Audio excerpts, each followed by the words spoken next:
I'm sure the whole island knows who you are. So I don't even think we need an introduction. But for everyone that doesn't know who you are, you're half Thai, you're half Filipino. Yes. But you now tell us about your story, your backstory. Where did you actually grow up? So I grew up in Philippines, spent my first 24 years of my life there. And then, back then I was finishing my degree in public relations and stuff. And then it felt like just the same old routine wherein then just the flash in front of me of my life being like, all right, after university, what's next? I'm going to get a job, get married, work for a company. It's always like the same thing. So I had this like a block, and I told my dad I was still going to class and stuff, and I actually wasn't going to class anymore. And then it just took me a while to like confront him and say like, hey, I think I need to like take a break and then see what I really want to do in life. And I just remember being young and always wanting to get involved in events, always doing something. Like even during high school, I would arrange like parties, like 300 peso parties and stuff. And then, I took a break, actually got in a call center, worked for a call center, because at that time, too, the call center industry in Philippines was booming. And then a lot of my friends who had a nursing degree, engineering degrees, they all end up being call centers, in being a call center agent. Really? Because the pay is so good. So I thought, like, what the hell am I studying for if I'm just going to end up in a call center and all I need to have is to speak English. So I ended up with SBC Yahoo, Toshiba.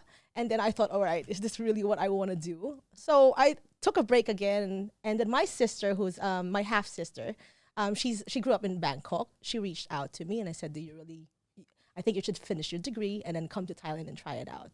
So I said, yeah, I think that's a good idea. And then I have this diary that I wrote the 3 things that I wanted to have for my next, my future life.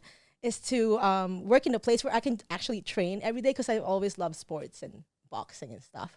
Maybe that's how I got involved in Muay Thai. And also wear flops to work and then meet famous people. So I wrote those 3 things down. I actually left that diary in Bangkok. And then, I moved to Bangkok and worked actually part-time in Rumrudi International School as a teacher. And then I had a friend from US that he loves wrestling and MMA and stuff.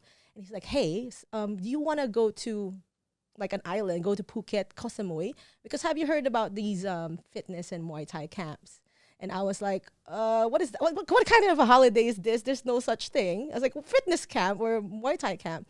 So I said, no, just look online. So I was looking for stuff online. And then I actually saw a camp in Koh Samui. And then I stumbled upon Tiger Muay Thai, and then they had the coolest website at that time. And then my brother and dad was actually like big fans of UFC, and I had no clue about UFC, although I follow boxing. And then I was just looking at the websites, and I asked my brother. I said like, well, you're the one who's loves UFC and stuff. What do you think about this place? And then he's like, oh, well, you should go there because the UFC guys go there. I was like, what the hell's UFC? I was like, oh, Roger Huerta's there. I was like, and he's like, who's this guy? Oh, good looking guy. Hey. So I was like, yeah, okay, I'll try it out. So we booked for 2 weeks, flew here, and then that was it. Like, what year was that? That was 2010. Yeah, okay. 2010. Yeah. Oh, okay. And then at that time it was like really small, and there were not a lot of ladies as well. I actually really felt a bit uncomfortable because of the presence of so many men. I met Woody there. I still remember to this day when I got in the office, the entry area, and I just looked to my right and I was like, who's this huge dude that's training there that looks like He-Man? It was Woody. And then I just ended up loving the place. My friend who originally suggested to go there ended up partying. And then I'm the one that ended up staying and liking the training and stuff. And where is she now? He's back in California. Oh, okay. So he's in the government work and stuff. And then I think he still does a bit of wrestling here and there. So Marty, if you're listening, thanks. Yeah, you're a part of the beginning of that journey. Yeah.